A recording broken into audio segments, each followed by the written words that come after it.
17,000ங்கிறது ஒரு ஆரம்பம். இதுக்கு முன்னாடி ஆஷா போஸ்ல இருந்தாங்க 11,000, 17,000. முக்கியமான விஷயம் என்னன்னாக்கா, just to start this evening, just few words என்னன்னாக்கா, இதில் 90% மிக முக்கியமாக ரொம்ப கடினமான ஒரு டெக்னாலஜியே இல்லாத காலங்களில் பண்ண பாடல்கள், அத்தனை மிக கடினமான பாடல்கள் ஒவ்வொன்றும். அவங்க இதெல்லாம் சொல்ல மாட்டாங்க, அதெல்லாம் நானே சொல்லிடுறேன். அதெல்லாம் இந்த அவார்டுக்கு பின்னால எவ்வளோ உழைப்பு இருக்குன்னு ஒருத்தருக்கு மட்டும்தான் தெரியும். அவர் இன்னும் பறந்து கொண்டே இருக்கிறாரு விமானத்தில் வரத்துக்கு. அதுக்குள்ள இங்க ஸ்டார்ட் பண்ணிட்டோம். அவர் திரு கலைக்குமார் அவர்கள். இந்த பாடல் கலெக்ஷன் எல்லாமே அவர் தான் முதல்ல பி சுஷீலா ஓஆர்ஜி ஸ்டார்ட் பண்ணாங்க 2003. ஓஆர்ஜி அப்புறம் ஒரு 6-7 பேர் அதில் மெம்பர்ஸாக சேர்ந்தாங்க.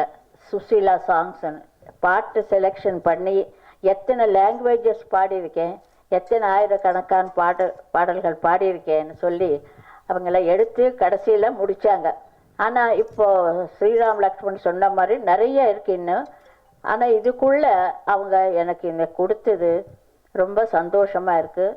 கின்னீஸ் வேர்ல்ட் புக் ரெக்கார்டுன்னா அது சும்மா சாதாரணமான ஒரு இது இல்லை, சாதனை இல்லை. அது எல்லாருக்கும் கிடைக்காது. கிடைச்சா கூட இவ்வளோ படிப்படியாக ஒவ்வொரு படி ஏறி ஏறி கஷ்டப்பட்டு பாடி இத்தனை ஆயிரக்கணக்கான இத்தனை லாங்குவேஜஸ் பாடுறதுல எனக்கு ரொம்ப உழைச்சதற்கு தான் இந்த அவார்டு கொடுத்துருக்காங்கன்னு நான் நினைக்கிறேன். அப்படி வாங்கின அவார்டு எனக்கு ரொம்ப சந்தோஷமாக இருக்கும். ஏன்னா நிறைய கின்னீஸ் புக் வேர்ல்டில் இன்றைக்கி 24 மணி நேரம் சாதிச்சாங்க, 1 மணி நேரத்தில் இது பண்ணாங்க. அப்படி இல்லாமல் நான் படிப்படியாக ஏறி ஒரு 25,000 இருக்கும்னு நினைக்கிறேன். அதான் நான் இன்னும் அது எடுத்துக்கொண்டே இருக்காங்க. இது 60க்கு அப்புறம் வந்த படங்கள் 60 இல்லை 50லேருந்து நான் பாடின பாடல்கள் நிறைய இருக்குது. அப்புறம் அதெல்லாம் சேர்த்தா கூட இன்னும் நிறைய இருக்கும்னு இவங்க வாதிக்கிறாங்க. எங்கள் ட்ரூப்பு ஓஆர்ஜி பி சுஷீலா ஓஆர்ஜி அவங்க அது ப்ரூஃப் பண்ணுவாங்க. முக்கியமான ஆள் அவர் வரலன்னு தான் எங்களுக்கு கொஞ்சம் கஷ்டமாக தான் இருக்குது. எங்கள் ட்ரூப்பு சாதனை பண்ணுறதுக்கு அது கடவுள் தான் எனக்கு ஒரு துணையாக இருந்து எனக்கு தங்கமான ஒரு ரசிகர்கள் இவங்க எல்லாம் எனக்கு கிடைச்சாங்க. அங்கெல்லாம் பாட்டெல்லாம் தேர்ந்தெடுத்து இந்த ராஜேஸ்வரி அந்த அம்மா எல்லாம் தமிழ் டப்பிங் பாட்டு இதை எங்கெங்கேயோ உள்ளே போய் எடுத்து அவ்வளோ கஷ்டப்பட்டு இத்தனை பாட்டுகள் இன்னும் இருக்கே. ஆனால் சரி, இப்போ கின்னீஸ் வேர்ல்ட் புக் ஏறிட்டேன். அப்புறம் இது சாதாரணம் இல்லை, வேர்ல்டு சிங்கர் ஆகிட்டேன்னா அதுதான் எனக்கு ரொம்ப பெருமையாக இருக்குது. பழைய காலத்தில் பத்திரிகைகள் தான் எங்களுக்கெல்லாம் ஏதாவது பாட்டு பாடினா ஒரு முகூர்த்தமான ஒரு படம் எடுத்து படத்தில் பேப்பரில் போட்டு பப்ளிசிட்டி பேப்பரில் தான் பெரிய பப்ளிசிட்டி நடந்துட்டு இருந்தது. இப்போ வீடியோ கேமராஸு எல்லாமே வந்தது. அப்போ இதெல்லாம் கிடையாது. அதனால தான் எனக்கு ரொம்ப ஈஸியாக போச்சு. இப்போ எனக்கு இந்த லேட்டாக வந்ததுனால எனக்கு கவலை இல்லை. ஏன்னா இன்னும் நல்லா இருக்குது. இப்போது நிறைய கேமராஸு நிறைய சேனல்ஸு எல்லா இடத்துல நம்ம தெரிஞ்சு நம்ம இஷ்டத்துக்கு நம்ம என்ன பண்ணியிருக்கோம் வாழ்க்கையில் எப்படி வந்திருக்கிறோம் இதெல்லாம் சொல்கிறதுக்கு ஈஸியாக இருக்குது. ஏன்னா பத்திரிகையாளர்னா அது வேறு டைப்பு, மென்மையான மரியாதை கௌரவமாக பத்திரிகையாளங்க பேட்டி எடுக்கிறது அது ஒரு தனி மதிப்பு. இப்போ வீடியோன்னா உடனே பார்த்துடலாம். அதுதான் இப்போ இங்கே பேசுகிறதெல்லாம் உலகம் பூரா பார்க்கலாம். அந்த அளவுக்கு நம்ம உலகம் முன்னேறிச்சு. அது நான் ரொம்ப சந்தோஷமாக இருக்குது. இந்த டைமில் எனக்கு கிடைச்சதற்கு நான் ரொம்ப பெருமைப்படுகிறேன். என் தாய் தகப்பன் அவர்களுக்கு நான் சதகோடி வணக்கங்கள் தெரிவித்து கொண்டு, பெற்ற தாய் என்ற படத்தில் நான் முதலாக பாப்பா மலரில் அப்பப்போ நான் போய் கலந்துக்குவேன். பாப்பா மலரில் அது எனக்கு அப்போ ஃபஸ்ட்டு சான்ஸு. அது எனக்கு தெரியாது. அதுக்கப்புறம்தான் அவங்க கூப்பிட்டாங்க என்ன பிரகாஷ் ஸ்டுடியோஸ். அவங்க இந்த பாட்டு முதல்ல ஒரு ஸ்லோகம் பாடினேன். கஜேந்திர மோட்ச ஸ்லோகம் பாட வச்சார் பெண்டியால நாகேஸ்வரராவ் அவர்கள். அதுக்கப்புறம் ஒரு ஏம் ராஜாவோட ஒரு பாட்டு பாடினேன். அதுக்கு முன்னாடி நான் ஒரு டிவோஷனல் சாங்கு, அவர் பேர் அப்பல்ராஜ் அண்ட் சாந்த், அவங்க தான் என்ன முதல்ல ஒரு ஹெச்எம்பி ரெக்கார்டிங்க்கு கூட்டிகிட்டு போனாங்க. அப்போ நான் இன்னும் இங்கே பாடலை சினிமாவில். நல்ல வாய்ஸு, நீங்கள் வந்து ஹெச்எம்பியில் ரெக்கார்ட் பண்ணலாம் வாங்கன்னு. அப்புறம் அது கேட்டு ஏவிஎம் மெய்யப்ப செட்டியார் அவர்கள் இந்த வாய்ஸ் ரொம்ப நல்லா இருக்குது, எப்படியாவது நம்ம ஸ்டூடியோவில் ஒரு பர்மனெண்ட்டாக இருக்கணும்னு சொல்லி அங்கே கண்ணன் ஒரு மேனேஜர் இருந்தவர். அவர் கண்ணன் வந்து என்னை ரொம்ப, அம்மா சின்ன ஒரு சின்ன சைன் போட்டுடுங்களோ இந்த எக்ரிமெண்ட்டில். எக்ரிமெண்ட்னா அந்த எந்த எக்ரிமெண்ட்டும் எனக்கு தெரியாது, சின்ன சைனுன்னா எப்படி, அதை சரி பார்க்குறேன்னு சொல்லி ரொம்ப நாள் போடலை. அப்புறம் சுற்றி சுற்றி கடைசியில் ஏவிஎம்க்கு கான்ட்ராக்ட் போயிட்டேன். இந்த பெற்ற தாய் பாடத்துக்கு அப்புறம்தான் அதெல்லாம் முடிஞ்சது.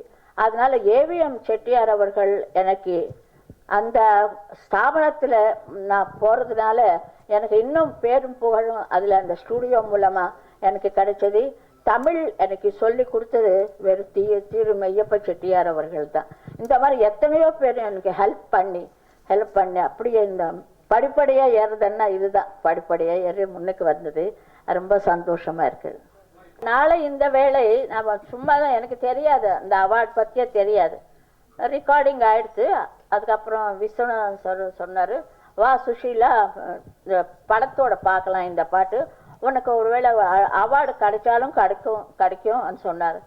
அப்போ நினைக்கல, அவரும் நினைக்கல, நானும் நினைக்கல, யாருமே நடக்காது. இப்போ பாருங்க கின்னீஸ் வேர்ல்ட் புக்கு நீங்கள் எல்லாம் ஒரு மணி நேரத்தில் எல்லாம் செட்டப் பண்ணி கிஷோர் எங்கே தெரியல, அவர் எப்போ முன்னாலே பின்னால் தான் இருப்பார், அவர் முன்னால் வர மாட்டார். அது மாதிரி அங்கே நாங்கள் பார்த்ததுக்கு அப்புறம் அவர் சொன்ன மாதிரி என் வாயில் சக்கரை போடணும் எம்எஸ் விஸ்வநாதன் அவர்களுக்கு. உடனே எனக்கு national award, first national award கிடைச்சது. ரொம்ப சந்தோஷம் தானே, எது கிடைச்சாலும் சந்தோஷம், கிடைக்காட்டும் சந்தோஷம். அந்த வயசு அப்படி, சின்ன வயசில் ஒன்றும் தெரியாது. அது பாட்டு கொடுத்தா பாடுவேன், பாடலைன்னா அவ்வளவுதான். அது மாதிரி அந்த மாதிரி எனக்கு ஒரு கடவுள் எனக்கு ஒரு வரம் கொடுத்த மாதிரி இந்த வாய்ஸுக்கு இல்லை, இந்த உருவத்துக்கே ஒரு இந்த வாழ்க்கை இசைக்காகவே எனக்கு அர்ப்பணிச்சிட்டேன். அதுதான் நான் சொல்றேன். எனக்கு கணவர் கல்யாணமாச்சு. கணவர் கூட எனக்கு அமைத்த கணவர், அவர் என் பாட்டுக்காக அவர் லைஃப் சாக்ரிஃபைஸ் பண்ணி எனக்கு இந்த வாழ்க்கையில நல்லா வரணும் முன்னுக்கு. ஆனால் அது லவ் மேரேஜ் தான், லவ் ஒன் சைடு லவ். ஏன்னா அவர் தான் என் வாய்ஸு பார்த்து லவ் பண்ணி என்னை கல்யாணம் பண்ணிட்டார். ஏன்னா அவருக்கு லதா மங்கேஷ்கர்னா ரொம்ப பிடிக்கும். அந்த வாய்ஸு கிட்ட இருக்கு, சுஷீலா வாய்ஸு நல்லா இருக்கு. அவரு டாக்டர், அதனால தான் அவர் என்னை கல்யாணம் கட்டிக்கிட்டு ரொம்ப இன்னும் இவ்வளோ சாக்ரிஃபைஸ் பண்ணார் லைஃபு. அது எல்லாமே லைஃப் சாக்ரிஃபைஸ் பண்ணாதான் எந்த அவார்டும் நம்ம கிட்ட. அப்படின்னு தப்பாக சொல்லலை, ஃபேமிலி பண்ணுறவங்க இருக்காங்க, அவார்டு எடுக்கிறவங்க இருக்காங்க. அது ஆனால் ஒரு எம்எஸ் அம்மா வச்சுக்கோங்க, எம்எஸ் சுப்புலட்சுமி அவங்க கலைக்காக அவங்களே அர்ப்பணிச்சுக்கிட்டாங்க. ஒரு சுப்பிரபாத்தம் எல்லாரும் வீட்லேயே சுப்பிரபாத்தம் இருக்கும். அந்த மாதிரி ஒவ்வொருத்தரும் ஒவ்வொரு இதில் ஒவ்வொருத்தரும் பேர் வாங்கியிருக்காங்க. எனக்கு தமிழ் ரொம்ப தெரியாது, அதான் நீங்கள் கேட்குறீங்க, என் இஷ்டத்துக்கு நான் சொல்லிட்டு இருக்கிறேன். கோபால் கிருஷ்ணா ஒருத்தர் டைரக்டர் இருந்தவர், அதான் அத்தை மடி மெத்தையடி பாண்டேன் அந்த ப்ரொடியூசர் அவர்கள். அவர் எப்படியாவது என்னை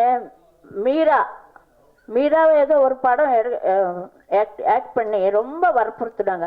சார் முடியாதுங்க, கோடி படம் கொடுத்தா கூட என்னால் நடிக்க முடியாது. போம்மா, உங்களுக்கு யார் கோடி கொடுப்பாங்க, நீங்கள் நடிச்சுக்குங்க சொன்னார். அதனால் நான் நடிக்கிறது எனக்கு ரொம்ப விருப்பம் இல்லை. ஆனால் ஒரு படத்தில் ஏதோ ஒரு ப்ரொடியூசரு ஒரே ஒரு ஷார்ட்டுக்கு கூப்பிட்டாங்க. என்ன படம் அது? மனதை திருடு விட்டேன். ஏன்னா அது கரெக்டாக இருக்கு. இப்போ எல்லாரும் மனசெல்லாம் திருடு விட்டேன் நான். இப்போ ஆயிரக்கணக்கான ரசிகர்கள் மனதை நான் தான் திருடு விட்டேன். திரையில் நான் பார்க்குறப்போ அது நான் அந்த இடத்துல இருக்க மாட்டேன், எங்கேயோ போயிடுவேன், மனசு எங்கேயோ போயிட்டே இருக்கு. நான் தான் பாடினேன்னா இது எப்படி பாடியிருக்கேன், அங்கே நான் இல்லை, ஆர்டிஸ்ட் தான் தெரியுவாங்க படத்தில். அப்போ இந்த பாட்டு ரெக்கார்ட் பண்ணி நைட்டோட நைட்டு நாகரா மேலே ட்ரான்ஸ்ஃபர் பண்ணிவிட்டு அவங்க வீட்டுக்கு அனுப்புவாங்க, ஹீரோயின் வீட்டுக்கு. அவங்க கேட்டு கேட்டு அவங்கள பாடுற மாதிரியே ஒரு ஏதோ ஒன்று கண்ணா அப்படின்னா அது மாதிரி. நான் அங்கே இல்லை, ஆர்டிஸ்ட் தான். அவங்களும் எனக்கு ஹெல்ப் பண்ணி அவங்க நடித்ததற்கு அவங்களுக்கு மிக்க நன்றி சொல்லியிருக்கிறேன். எனக்கு பாட்டுகளில் ரசிகர்களுக்கு தான் பிடிக்கும், எந்த பாட்டு பிடிக்கும்னு இல்லை. ரசிகர்களுக்கு எந்த பாட்டு பிடிக்குமோ அந்த பாட்டு எனக்கும் பிடிக்கும். என்னை பாட சொல்றீங்க, என்னை பாட சொன்னால் என்ன உன்னை ஒன்று கேட்பேன், உண்மை சொல்ல வேண்டும். என்னை பாட சொன்னால் என்ன பாட தோன்றும். போறீங்களா? அதானே கிளாப்ஸ் இல்லையே. இதுக்கு மேல சந்தோஷம் எது வேணும் ஒரு ஆர்டிஸ்டுக்கு இல்லையா? அதுதான் இந்த கின்னிஸ் வேர்ல்ட் புக் ரெக்கார்ட் பண்ணிட்டாங்க. எத்தனை அவார்டு வந்தாலும் சந்தோஷம்தான். அதில் இந்த அவார்டு பெரிய அவார்டு இல்லையா, அது ரொம்ப சந்தோஷமா இருக்கு. If I say one, then I can't say the other full. Find me a nice boy and then we'll figure my marriage goals. Person whose beauty to describe, I'm finding it really difficult to get the right words. Hansika